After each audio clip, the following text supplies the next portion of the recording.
Shalom, pagi, mari sama-sama dudukkan kepala, pejamkan mata sejenak. Tiada kata yang manis selain ucapan syukur pada Bapa di surga.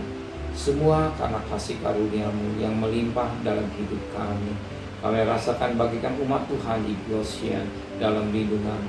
Musibah ada, tapi Tuhan pelihara. Dan kami bersyukur kami ada sebagaimana anak-anak Tuhan. Pagi ini maka kami mengadakan mesbah keluarga, mesbah pribadi. Kami boleh naikkan pujian penyembahan pada Bapa di surga. Kami rindu untuk dengarkan renungan firman-Mu. Roh Kudus mengurapi kami, mengurapi hamba-Mu, sucikan hati dan pikiran kami, sehingga butir firman-Mu jadi berkat buat kami, dan kami juga menaikkan doa syafaat kepada Bapa di surga. Haleluya. Shalom, pagi. Mari sama-sama kita akan membaca firman Tuhan Lukas pasal yang ke-7. Lukas pasal yang ke-7 ayat 36 sampai ayat yang ke-50. Lukas pasal 7 ayat 36 sampai ayat 50. Yesus diurapi oleh perempuan berdosa. Seorang Farisi mengundang Yesus untuk datang makan di rumahnya. Yesus datang ke rumah orang Farisi itu lalu duduk makan.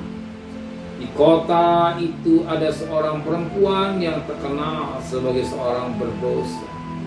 Ketika perempuan itu mendengar bahwa Yesus sedang makan di rumah orang Farisi itu, datanglah ia membawa sebuah buli-buli walam berisi minyak wangi. Sambil menangis ia pergi berdiri di belakang Yesus dekat kakinya, lalu membasahi kaki Yesus itu dengan air matanya dan menyekanya dengan rambutnya.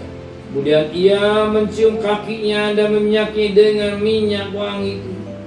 Seorang Farisi mengundang Yesus melihat hal itu. Ia berkata dalam hatinya, jika ia ini nabi, tentu ia tahu siapakah dan orang apakah perempuan yang menjamahnya itu. Tentu ia tahu bahwa perempuan itu adalah seorang berdosa. Lalu Yesus berkata kepada Simon, ada yang hendak kukatakan padamu. Saud Simon, katakanlah Guru. Ada dua orang yang berutang kepada seorang pelepas uang. Yang seorang berutang 500 dinar, yang lain 50. Karena mereka tidak sanggup membayar, maka ia menghapuskan hutang kedua orang itu. Siapakah antara mereka yang akan lebih mengasihi dia? Jawab Simon, aku kira dia yang paling banyak dihapuskan hutangnya. Kata Yesus, betul pendapatmu itu. Dan sambil berpaling kepada perempuan itu, dan ia berkata kepada Simon, engkau lihat perempuan ini? Aku masuk ke rumahmu, namun engkau tidak memberikan aku air untuk membasuh kakiku. Tapi dia membasuh kakiku dengan air mata dan menyekat dengan rambutnya. Engkau tidak mencium aku, tapi sejak aku masuk ia tiada hentinya mencium kakiku. Engkau tidak meminyaki kepalaku dengan minyak, tapi dia minyak kakiku dengan minyak wangi.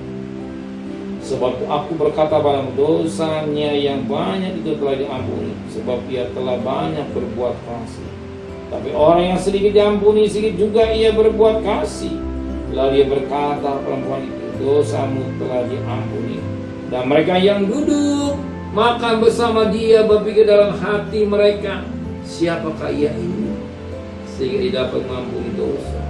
Tapi Yesus berkata kepada perempuan ini, imanmu telah menyelamatkan. Pergilah dengan selamat. Kita melihat bagaimana sikap orang yang berdosa, perempuan yang berdosa. Ada sesuatu yang diberikan oleh Yesus. Itu dikatakan memecahkan sebuah kulit orang berisi minyak. Dan minyak itu dituangkan dari kepala Yesus sampai kaki. Minyak itu harganya mahal. Dia tidak peduli dengan nilai. Kalau dia bisa membalas Tuhan, bisa dapat banyak. Kalau kita mengasihi Tuhan dengan bukan dari mulut, aku mengasihi Tuhan, tapi yang Tuhan mau praktik. Banyak orang mengasihi Tuhan yang mulut, aku mengasihi Tuhan, nyanyian, puji Tuhan baik, tapi praktiknya hanya mulut. Yang Tuhan mau praktik.